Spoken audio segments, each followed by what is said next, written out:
자,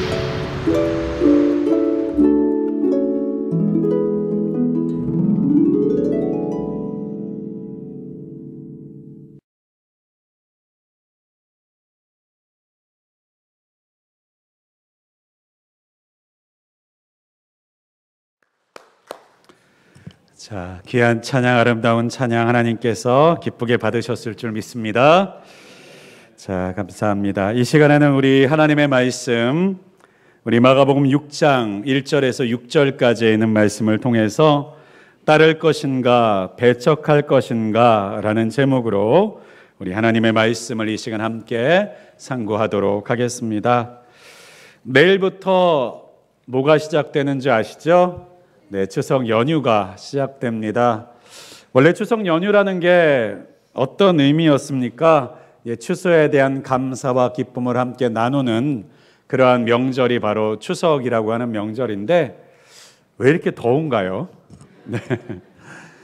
어쩌면 예전에는 다 추수하고 기뻐서 그것을 즐기고 기뻐하는 날이 추석 연휴가 되었을 것 같은데 이게 계절이 점점 음력이라서 그런가 점점 뒤로 가는지 아직 우리는 여름인 것 같은데 날씨는 아직 뜨거운 것 같은데 추석이라고 추수감사라고 말하는 것이 참 낯설고 쉽지 않은 것 같습니다. 그런데 이렇게 우리가 명절이 되게 되면요, 우리가 항상 예전에, 요즘에는 그렇지 않은 분들도 왕왕 있습니다만 고향에 가시는 분들이 그렇게 많으셨죠.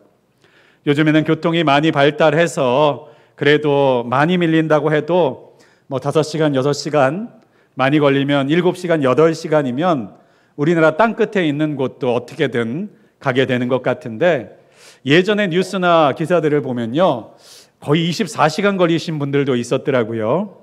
길에서 자다가 가다가 밥 먹다가 쉬다가 정말로 하루 종일 걸리는 그 먼 거리를 온 가족, 어린 자녀들을 데리고선 내려갔던 그 일들이, 그 추억들이 이 자리에 앉아 계시는 분들 가운데서도 아마도 왕왕 있으실 줄 압니다.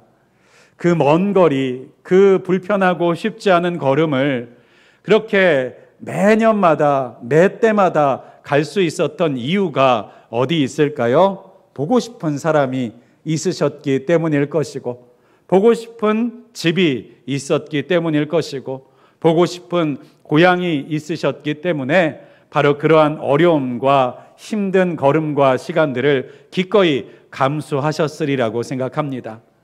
그렇습니다. 우리 마음 가운데는 고향이라고 하는 것은요, 그렇게요 힘들고 때로는 불편하더라도 그 불편함이 힘든 것이 전혀 개의치 않을 수 있을 만큼, 갔다 오면 잘 갔다 왔다라고 하는 생각이 들 만큼 바로 그의 발걸음들에 힘을 더하는 것이 바로 고향이라는 곳, 고향에 대한 그리움인 줄을 압니다.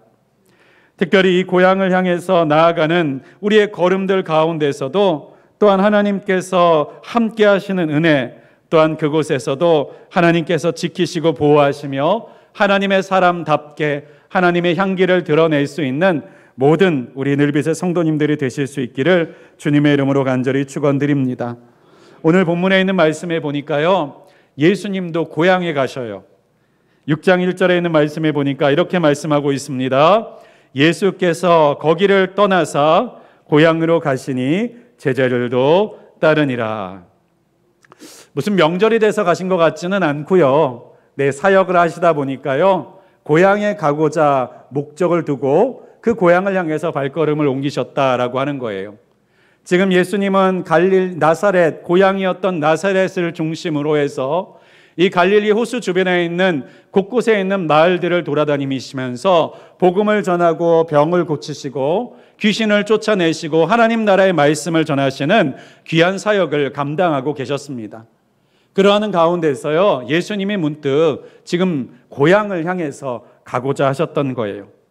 그런데요, 이 고향이었던 나사렛, 이 나사렛은요, 예수님에게 있어서는요, 그리움만의 대상이었을까? 그렇지 않습니다. 예수님께서 그 세례 요한을 통해서 세례를 받고 광야에서 40일 동안 마귀의 3번의 시험을 당하면서 고난을 겪으시고 금식하신 이후에 첫 사역을 시작하십니다. 그것이 바로 나사렛이라는 이 고향 동네에서 안식일이 되어서 회당에서 말씀을 읽고 전하는 일들을 예수님께서 차례가 되셔서 그 일들을 행하셨어요. 이사야의 말씀을 통해서 하나님의 나라와 하나님의 뜻을 전하셨을 때 그 동네 사람들이 어떤 반응을 보였냐면 분노했습니다. 어떻게 저런 말을 할 수 있느냐?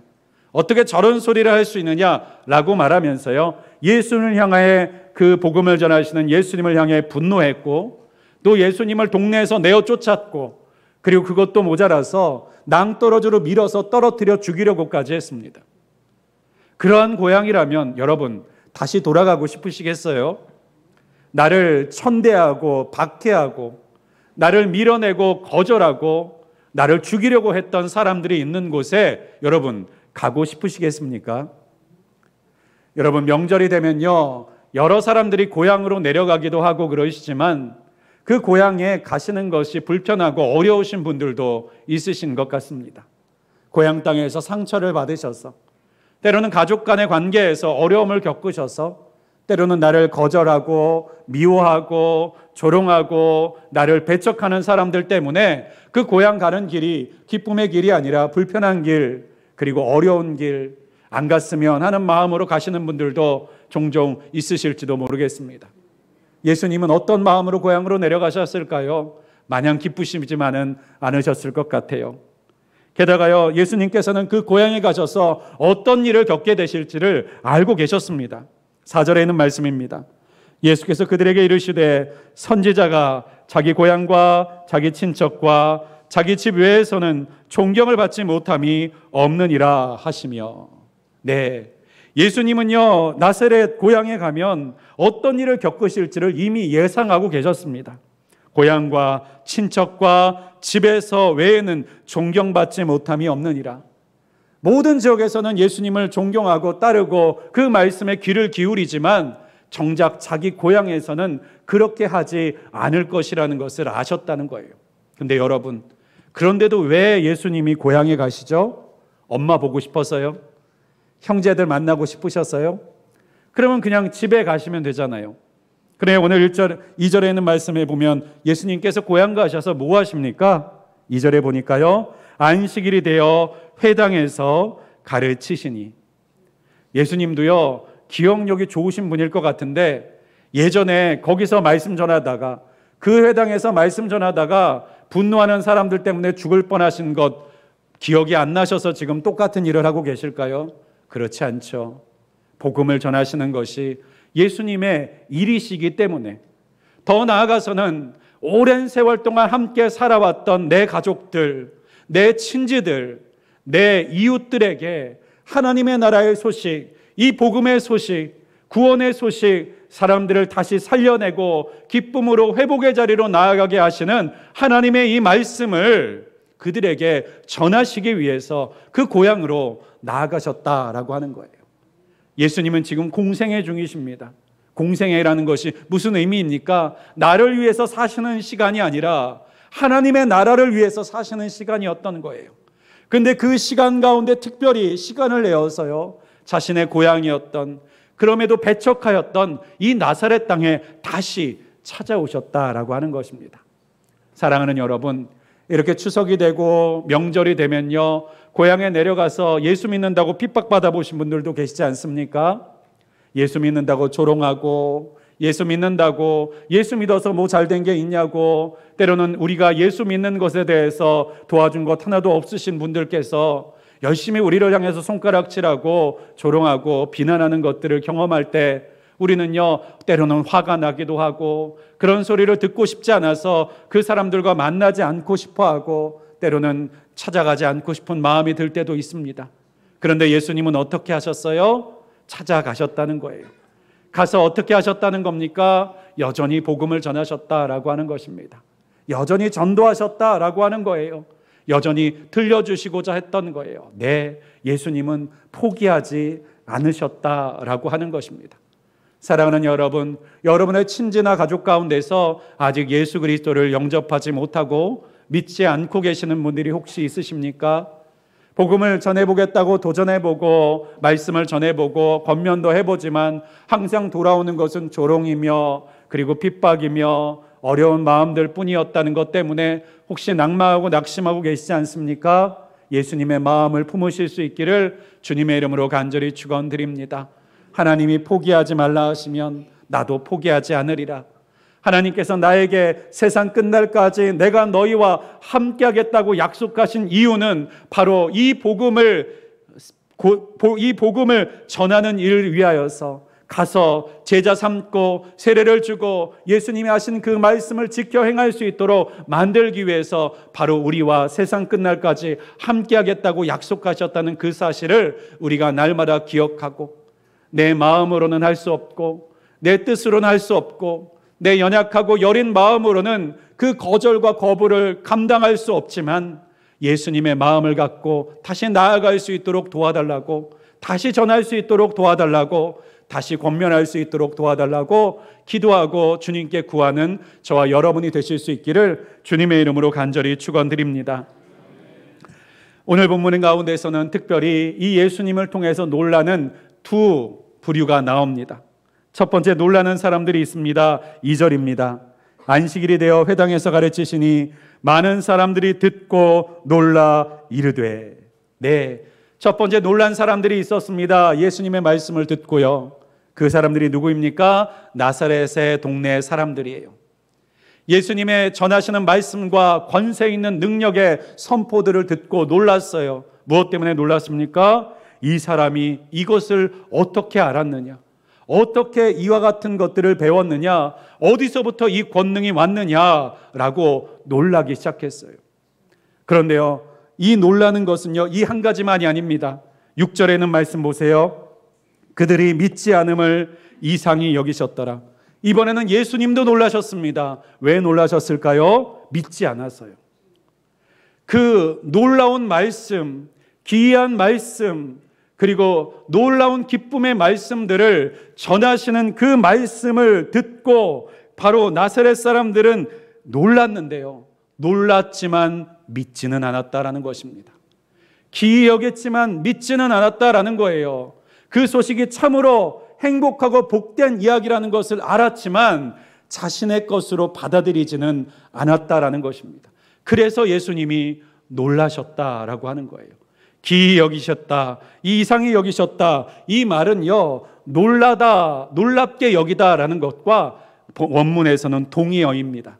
네, 놀라워하셨다는 거예요. 왜 이 사람들이 이렇게 강팍할까? 안타까워 하셨다라고 하는 거예요. 사랑하는 여러분, 예수님의 말씀을 들었다고 해서요, 모든 사람들이 다 구원을 받는 것이 아닙니다. 듣는 것이 복되지만 듣는 모든 사람들이 다 믿음의 자리, 믿음의 영역까지 나아가는 것이 아니라는 것을 우리가 알 수 있어요. 그런데 무엇이 믿음의 자리로 나아가지 못하는 걸림돌이 되었습니까? 그것을 바로 오늘 본문에 있는 말씀을 통해서 찾아보기를 원합니다. 3절에 있는 말씀입니다. 3절을 보니까요, 이 사람이 마리아의 아들 목수가 아니냐, 야고보와 요셉과 유다와 시몬의 형제가 아니냐, 그 누이들이 우리와 함께 여기 있지 아니하냐 하고 예수를 배척한지라. 그래요, 예수님의 말씀을 듣고 놀랐어요. 어떻게 이런 말씀이 있고 이런 권위 있는 가르침이 있을 수 있느냐라고 놀랐습니다. 그럼 놀랐으면요, 받아야죠. 놀랐으면요, 수용해야지요. 놀랐어요, 믿어야죠. 근데요, 그것을 오히려 배척했다라고 말합니다. 왜 배척했습니까? 왜 거부했습니까?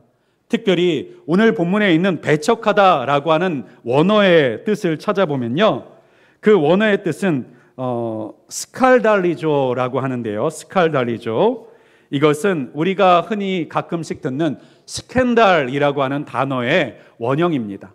스캔들이라고 하는 것이 무엇이죠? 유명한 정치인이나 어떤 유명인들이요, 자신의 실수나 자신이 사적인 어떤 문제들로 인하여서 자신의 경력이나 명예나 자신의 힘을 잃어버리게 되는 어려움들, 실수들을 스캔들이라고 부릅니다. 그러니까요, 이 배척한지라라고 하는 뜻에 담겨져 있는 원어의 뜻은요, 걸려 넘어지다라고 하는 뜻을 가지고 있어요. 걸려 넘어지다.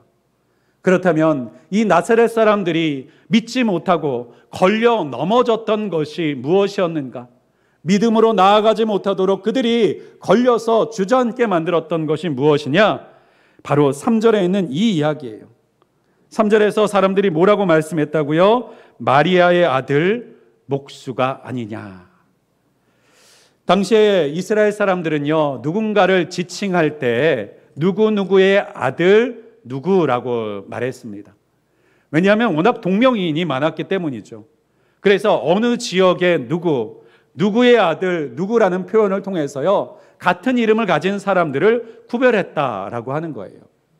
예수님이라는 이름도요, 예수라는 이름도요, 흔한 이름 중에 하나였습니다. 예수와 여호수아 다 같은 이름이에요. 그렇기 때문에요, 이 예수라고 하는 이름을 가진 예수님도요, 구분할 수 있는 수식어가 필요했던 것이죠. 그러면 정상적인 수식어면 뭐라고 표현해야 됐습니까? 요셉의 아들 예수라고 불렀어야 되겠죠. 근데 오늘 뭐라고 부르고 있습니까?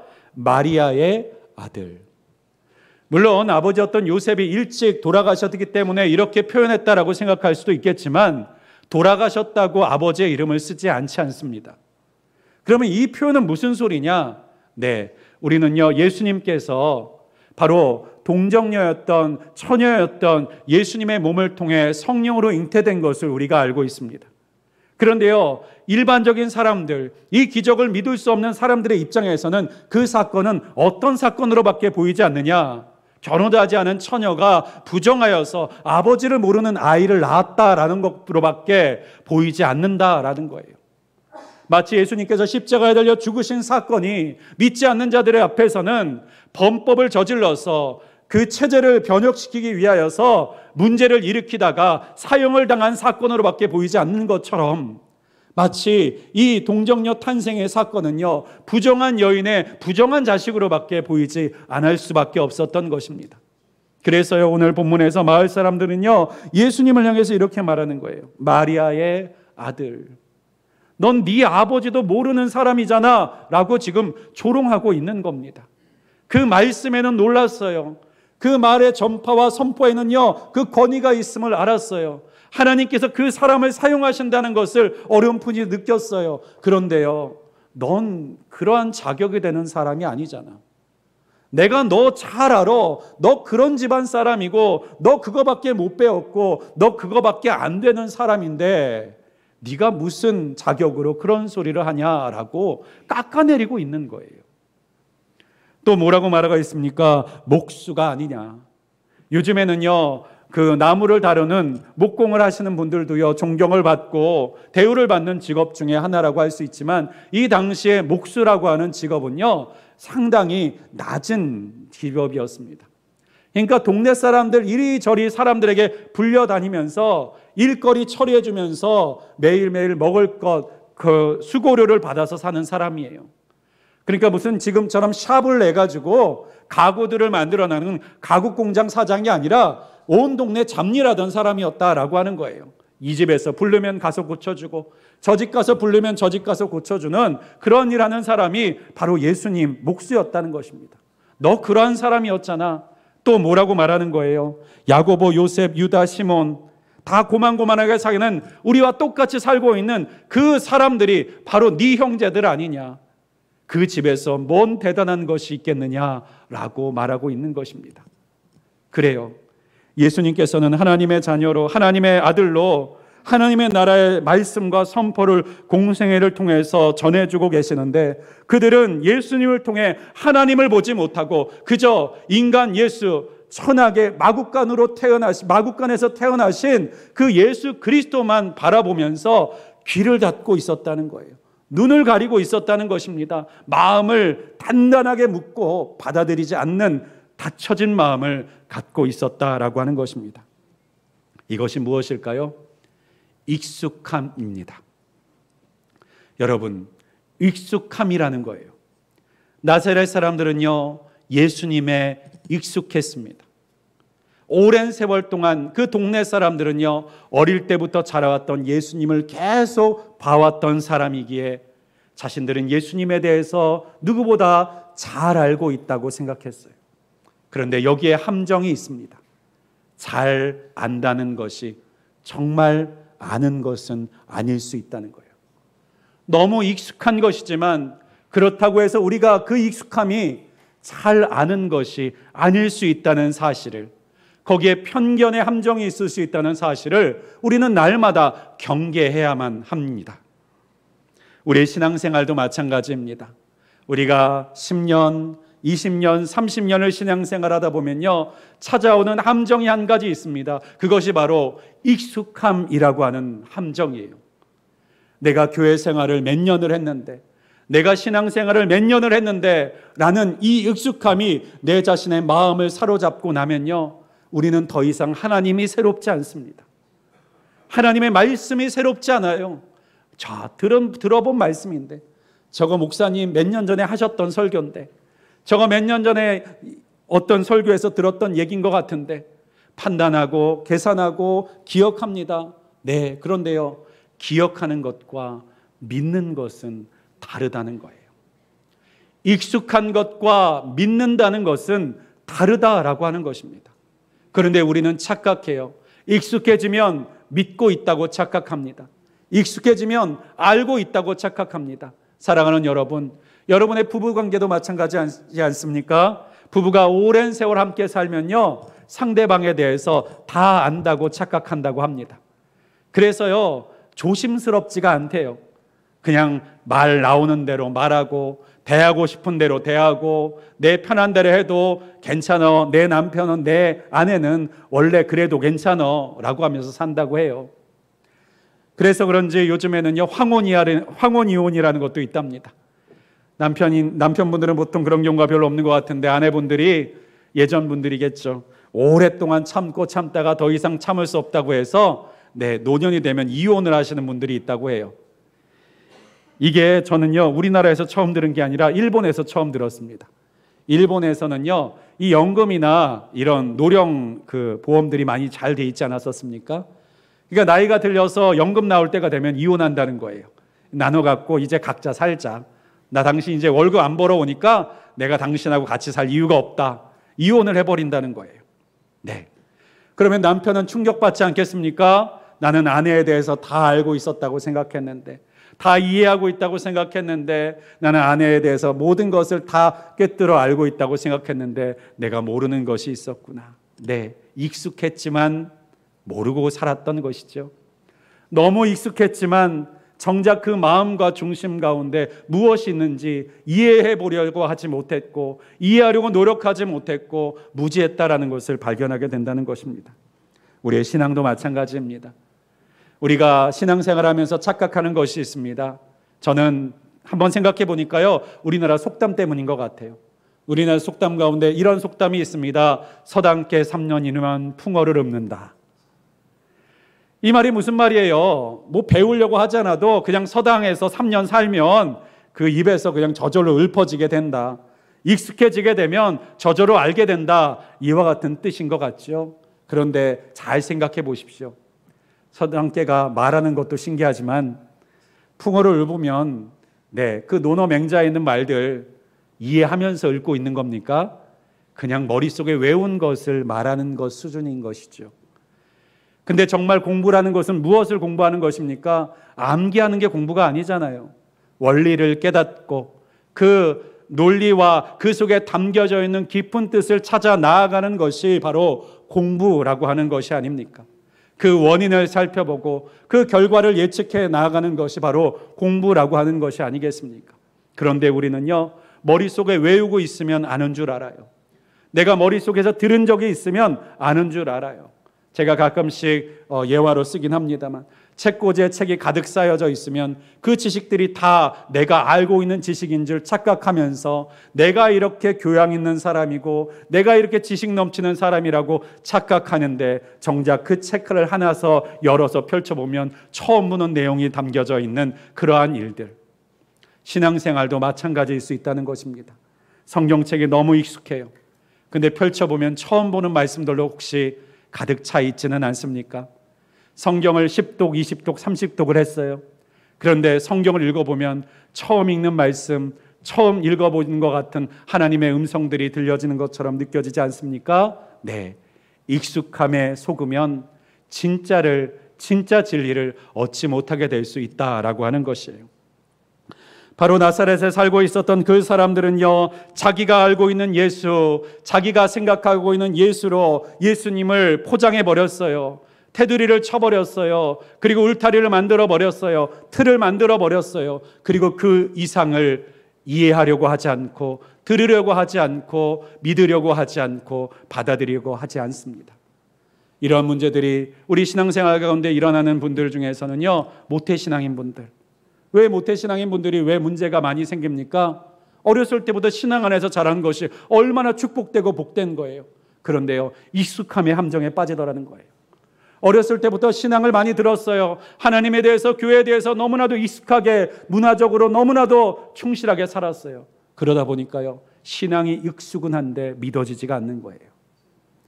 내 인생과 삶 가운데 이 신앙생활과 교회 생활은 너무 당연한 것처럼 자연스러운데, 정작 그 가운데서 하나님께서 지금 일으키시는 기적을, 하나님께서 말씀하셔서 변화시키시는 놀라운 변혁을 믿을 수는 없다라고 살아간다는 것이죠. 똑같은 일이 저 유럽에서도 일어나고 있지 않습니까? 여러분이 아시다시피 저 유럽은요, 기독교가 국교였던 국가들입니다. 지금도요, 동네 곳곳에 오래된 교회, 수백 년 된 교회들이 있고 성당들이 있고, 또 그들의 이름은요, 잘 보면요, 성경에 있는 인물들의 이름을 가진 사람들이 얼마나 많은지 모릅니다. 그 성경의 이름들, 교회들, 기독교의 문화와 전통들, 그리고 성경의 구절들이 속담이 되는 그 삶 속에서도요, 익숙함의 함정에 빠지니까 어떻게 돼요?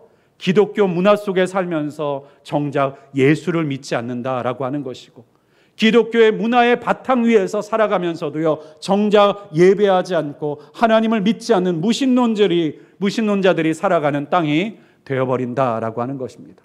사랑하는 여러분, 익숙함이 이렇게 무섭습니다. 그렇다면 우리가 이 익숙함으로부터 나올 수 있는, 이 익숙함으로부터 걸려 넘어지지 않을 수 있는 방법이 무엇일까요? 첫 번째는요, 날마다 새로운 하나님의 은혜를 구해야 한다라고 하는 것입니다. 날마다 새로운 하나님의 은혜. 예수님께서는요, 하나님께서는요, 그저 2000년 전에 우리에게 말씀하시고 우리를 떠나신 분이 아니세요. 2000년 전에 적어놓으신 이 성경책 하나만 남겨놓고 나중에 내가 다시 오겠다라고 우리만 남겨놓으신 분이 아니세요. 지금도 우리와 함께 하시고 우리에게 말씀하시고 우리의 삶과 우리의 걸음을 인도하시는 하나님이십니다. 지금도 하나님은 약속을 따라서 보혜사 성령을 우리 안에 두시고 매일매일의 삶 속에서 우리가 기도할 때 말할 수 없는 탄식으로 우리를 위한 매일매일의 기도를 올려주시고, 또한 하나님께서는 우리에게 날마다 감동하시고 깨닫게 하심으로 인하여서 예수 그리스도를 통해서 우리에게 주신 구원으로부터 파손되지 않도록 날마다 우리의 인생의 영점을 잡아가시고 신앙의 영점을 잡아 나가고 계시는 분이 바로 우리 하나님이시라는 것입니다. 그 하나님은 오늘도 우리와 만나기를 원하시고 내일도 만나시기를 원하십니다. 어렸을 때 만난 하나님만 하나님이 아니라 내가 어렸을 때 만난 하나님은요, 지금도 나와 함께 하시고 앞으로도 나를 이끌어 가시는 하나님이세요. 그 하나님의 은혜는 무궁무진하고 그분의 능력은 한이 없으신 줄 믿습니다. 그 하나님을 향해서 우리는요, 날마다 새로움을 가지고 알아나가야 할 줄을 믿습니다. 그래서 호세아서에 있는 말씀에 보면요, 이와 같이 말씀합니다. 그러므로 우리가 여호와를 알자, 힘써 여호와를 알자라고요. 왜 여호와를 알아야 됩니까? 그의 나타나심은 새벽빛같이 어김없나니 비와 같이 땅을 적시는 느그는 비와 같이 우리에게 임하시리라. 때를 따라 하나님의 그 새로우신 은혜가 필요하기 때문인 것이죠. 하나님의 말씀이 필요하기 때문인 것이죠. 사랑하는 여러분, 여러분이 익숙함 가운데서 나는 하나님을 알아, 신앙을 알아, 교회를 알아 라고 하는 영적인 함정, 영적인 교남으로부터 빠져나와서 날마다 새로운 은혜를 주시고 날마다 우리에게 새로운 만나를 허락하시는 그 하나님을 만나 교제하고 그리고 함께 살아가는 저와 여러분이 되실 수 있기를 주님의 이름으로 간절히 축원드립니다. 두 번째로는요, 영접해야 된다라고 하는 거예요. 나사렛에 있었던 동네 사람들은요, 예수님을 배척했다라고 말씀드렸죠. 거부했다라고 하는 거예요. 뭐 때문에요? 알고 싶지 않아서 거부했어요. 듣고 싶지 않아서 거부했어요. 더 이상 내 인생에 만들어진 안정을 흔들어 놓지 말라라고 말하면서 거절했던 거예요. 사랑하는 여러분, 나이가 들어감에 따라서 우리 안에서 생기는 함정이 뭡니까? 안정을 추구하는 함정이 생긴다는 거예요. 근데요, 문제는 뭐예요? 그 안정된 것이 좋은 것에 뿌리내리는 안정이면 좋은데 바뀌어져야 되고 고쳐져야 될 안정임에도 불구하고 끝까지 그것을 고집하는 문제가 생기더라는 거예요. 왜 그것을 고집합니까? 익숙한 게 선한 것인 줄 알고, 내게 익숙해진 것이 내게 좋은 것인 줄 알고요.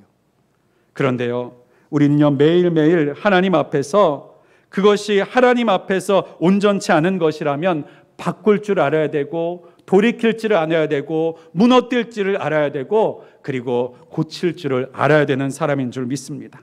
그것이 무엇입니까? 그것을 고칠 수 있게, 변화시킬 수 있게 받아들이는 것이 바로 영접이라고 하는 거예요. 사랑하는 여러분, 우리가 이러면 영접이라는 말을 들으시면 그렇게 생각하시는 분들이 있으실 거예요. 나는 예수님 이미 영접했습니다.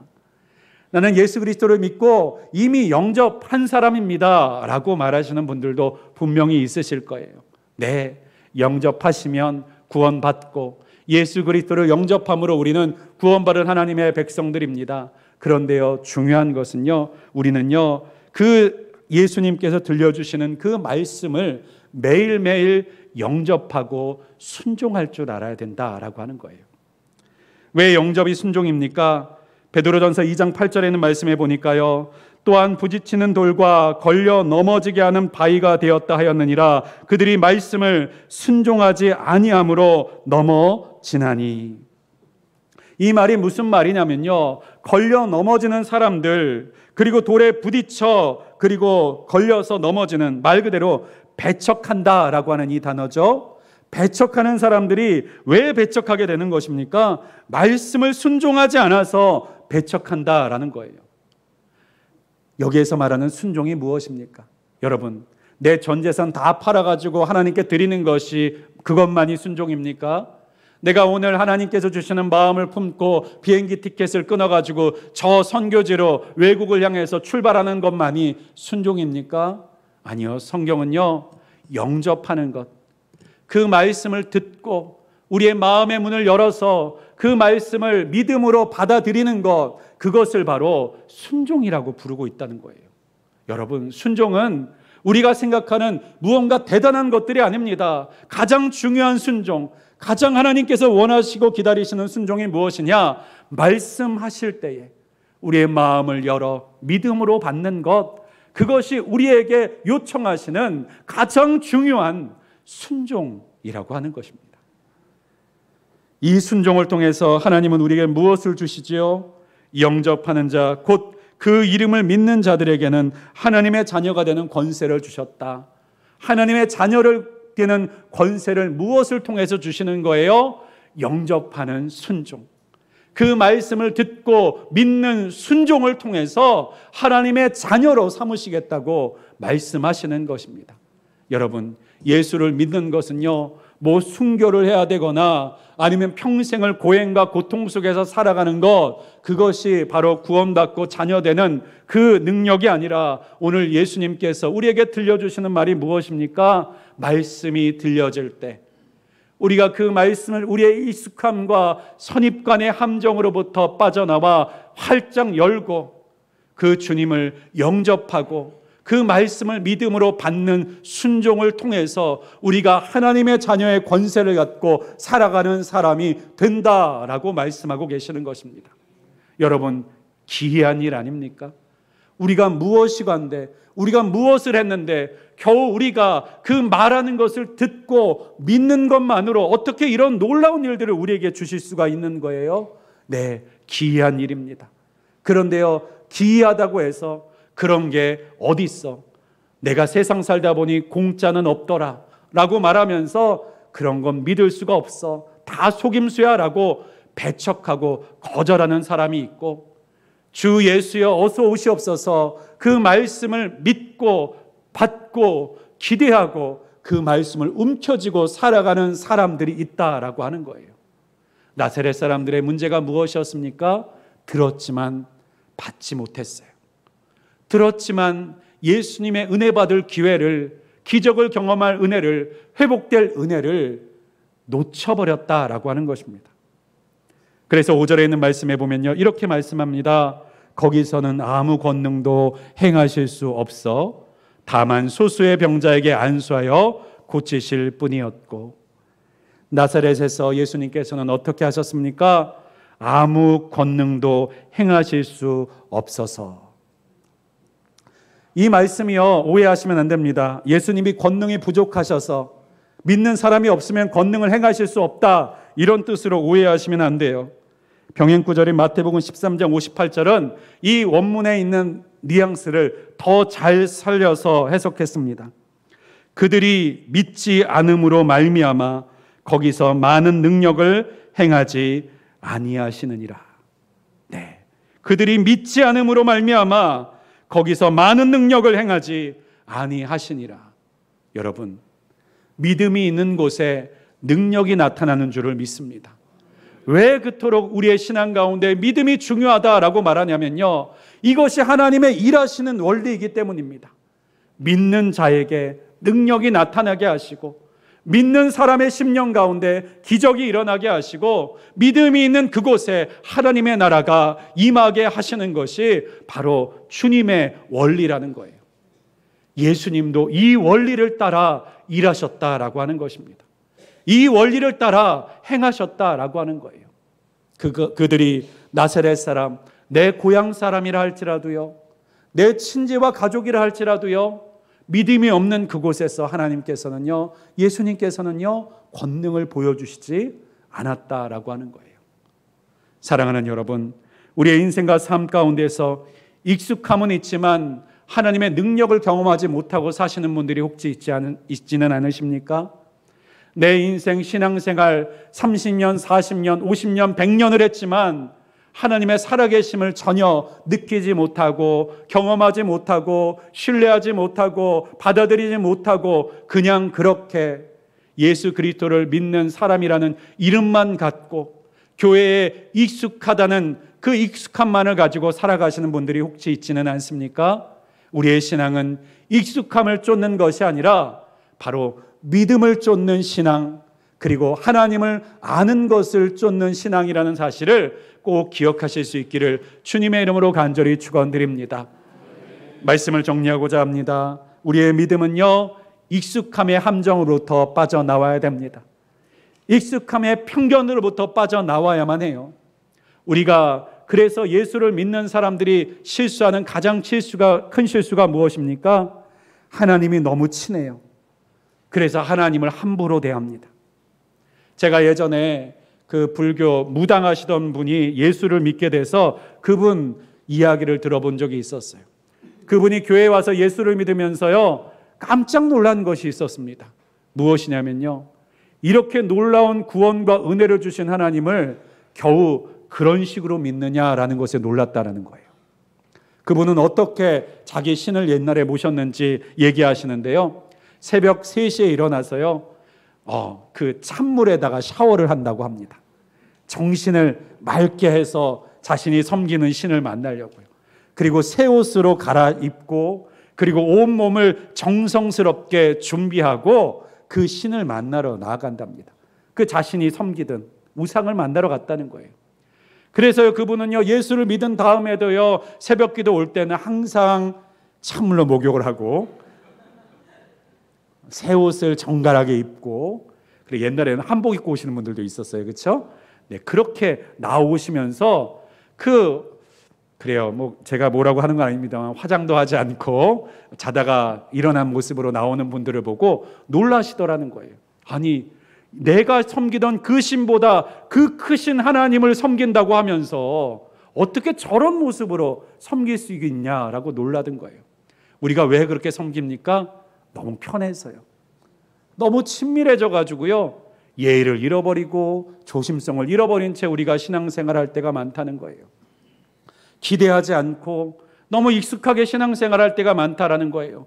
그 하나님이 기적을 베푸실 수 있는 하나님이시고 병을 고치실 수 있는 하나님이시고 우리가 해결할 수 없는 인생의 문제들을 풀어나가실 수 있는 하나님이시라고 우리가 믿는다면 어떻게 하나님 앞에 그렇게 무례하고 함부로 가볍게 나아갈 수가 있겠습니까? 그래서 서양 속담에도 그러한 말이 있답니다. 친밀함이 멸시를 만든다. 친밀함이 멸시를 만든다. 이상하지 않습니까? 친밀하면 더 예의 바르고 더 사랑하고 더 소중히 여겨야 되는 거 아니에요? 그런데 인간의 본성, 인간의 죄성 가운데는 뭐가 있다는 거예요? 익숙할수록 친밀할수록 함부로 대하는 죄성이 있다는 거예요. 더 가깝게 여길수록 그리고 나와 친하다고 생각할수록 조심스러움 없이 대하는 죄성이 우리 가운데 있다는 것입니다. 사랑하는 여러분, 하나님은 우리를 향해 친밀하기를 원하시지만 하나님이 하나님이라는 사실은 잊지 않으실 수 있기를 간절히 소망합니다. 우리 하나님이 우리의 친구와 같이 친밀하고 친근하게 우리에게 찾아오시고 만나주시지만 그 하나님은 우리의 인생과 삶을 변화시키실 수 있는 능력의 하나님이라는 사실을 오해하지 않으실 수 있기를 주님의 이름으로 간절히 축원드립니다. 그래서 우리의 신앙 가운데, 우리의 교회 가운데에서는요, 익숙함이 아니라 믿음이 뿌리 내리기를, 그리고 하나님을 향한 익숙함 때문에 하나님을 무례히 행하는 자가 아니라 하나님을 하나님답게 대하는 자가 될 수 있기를 주님의 이름으로 간절히 축원드리겠습니다. 기도하겠습니다. 전능하시고 분명히 살아계신 하나님 감사합니다. 오늘도 하나님의 말씀을 통해서 고향인 나사렛 땅을 밟으신 예수님을 배척했던 그 나사렛 동네 사람들을 생각하며 우리도 혹시 예수님을 향한, 하나님을 향한 익숙함 때문에, 우리의 신앙과 교회 생활에 대한 익숙함 때문에 하나님을 향한 새로움을 잊어버리고 하나님을 향한 기대를 잃어버리고 하나님의 능력을 잊어버린 채 무감각하게 신앙생활하고 있지는 않은지 우리의 모습을 돌아볼 수 있기를 간절히 소망합니다. 우리가 하나님의 하나님 되심을 날마다 기억하게 하시고 날마다 새로운 은혜 속에 말씀하여 주시고 감동하여 주시고 우리에게 인도하여 주시는 그 하나님을 만나게 하여 주셔서 아침마다 새로우니 늘 새로우니 주의 성실하심이 크도소이다 날마다 고백했던 다윗의 고백과 같이 우리의 인생 가운데서도 매일매일 새로우신 능력이 많으신 구원하시는 하나님을 만나는 하나님의 사람들 되게 하여 주시옵소서. 이 모든 말씀 우리 주 예수 그리스도의 이름으로 간절히 기도하였습니다. 아멘.